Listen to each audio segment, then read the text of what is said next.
Salamat sa bunso kong anak. Pinagluto ako ng almusal ko. Avocado toast daw ito. Ayan, may avocado siya. Ayan. Ayan, wow.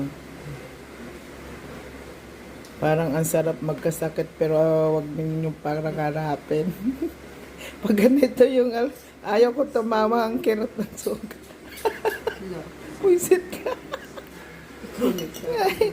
Ayaw ko. Joke lang yun.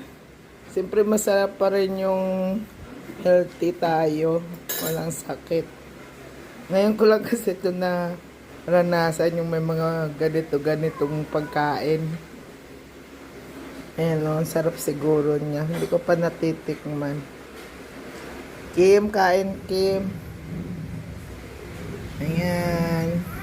Salamat sa nag-prepare ng aking breakfast. Ang tanong kung masarap. Ewan ko.